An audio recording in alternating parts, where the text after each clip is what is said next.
సంబాల ఎన్ని రోజుల ఎక్స్‌పీరియన్స్ అన్న? Shooting experience. నాకు షూటింగ్ ఎక్స్‌పీరియన్స్ కంటే, షూటింగ్ డేట్స్ కంటే కూడా ప్రమోషన్ డేట్స్ ఎక్కువయ్యాయి. షూటింగ్ డేట్స్ హార్డ్‌లీ నేను ఒక 7 డేస్ చేసుంటాను. 7 డేస్ నుండి అవుట్‌పుట్. 7 డేస్. అబ్బబ్బా! 7 డేస్ కూడా అవర్సే. లైక్ నైట్స్, మిడ్ నైట్స్ చేసేవాళ్ళం. లేదంటే ఆఫ్టర్‌నూన్ ఒక ఫైట్ ఆఫ్టర్‌నూన్ చేసేవాళ్ళం. అంతే. 7 డేస్ కంటే ఈ ప్రమోషన్సే ఎక్కువ. 15-20 డేస్ ఎక్కువ ప్రమోషన్స్‌కే చేశాను. 7 డేస్ వర్క్ అంతే. బట్ నార్మల్‌గా మీరు బయటకి కనపడ్డమే మాకు చాలా రేర్. మీరు మీ కెమెరా ముందు చాలా సార్లు మాకు కనబడతారు గానీ, మా ఛానెల్‌లో వేరే వాళ్ళ కెమెరా ముందుకు రావాలంటే 10 సార్లు భయం ఆలోచిస్తారు. ఏంటంటే వినయ్, భయం అనుకోవచ్చు కాదు. ఇష్టం లేదు యాక్చువల్లీ. ఎందుకనంటే ఇంతకుముందు బ్యాడ్ ఎక్స్‌పీరియన్సెస్ ఒక 7 ఇయర్స్ బ్యాక్ ఛానెల్స్‌లో ఇంటర్వ్యూస్ ఇచ్చినప్పుడు పిల్లల గురించి ఆర్ మా పర్సనల్ లైఫ్ గురించి, మేఘనాది నది పర్సనల్ లైఫ్ గురించి థంబ్‌నెయిల్స్ రాంగ్ థంబ్‌నెయిల్స్ పెట్టేసేసి వ్యూవర్‌షిప్ కోసం రాంగ్ ప్రమోషన్స్ చేసి అది ఆ దెబ్బతో ఏమైపోతుందంటే ఎవరి ఇంటర్వ్యూకి పిలిచినా నో అనేసి బ్లంట్‌గా చెప్పేయడమే.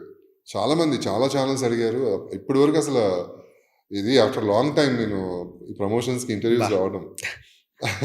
అదర్వైజ్ అసలు నేను ఇంటర్వ్యూస్‌కి అసలు ఎక్కడ మేము సర్ప్రైజ్ అయ్యాం అసల. ఇంద్రనీల్ గారి ఇంటర్వ్యూ మాకు వస్తుందంటే. ఎందుకంటే నేను 3 ఇయర్స్ బ్యాక్ వదిన గారికి నార్మల్‌గా ఒక మెయిల్ ఐడీ పంపించా. మెయిల్ చాలా డీటెయిల్‌గా ఎక్స్‌ప్లెయిన్ చేసి, వదిన ఇలా ఇలా చేద్దాం అని అంటే, అంతే వదిన అంతే టైం తీసుకొని అంతే డీటెయిలింగ్‌గా నాన్న ఇలా జరుగుతుంది అంతా ప్లీజ్ అర్థం చేసుకో. Then I understand. And after 3 years cut చేస్తే నాకు న్యూ ఇయర్ ఈ రోజు స్టార్ట్ అయింది. ఫైనల్లీ ఇంద్రనీల్ గారితో ఇంటర్వ్యూ అని అంటే ఏం లేదు. అదే చెప్తున్నా, రీసెంట్ గా బిగ్ బాస్ సీజన్ కి అడిగారు. ఇంటర్వ్యూస్కి వెళ్ళడం జరిగింది. నాకు నచ్చక కొన్ని రీజన్స్ వల్ల నేను అది రిజెక్ట్ చేయకపోవడం జరిగింది అనమాట. ప్లస్ ఛానల్ కి నాకు కొన్ని అండర్స్టాండింగ్స్ కుదరలేదు, చేయలేదు.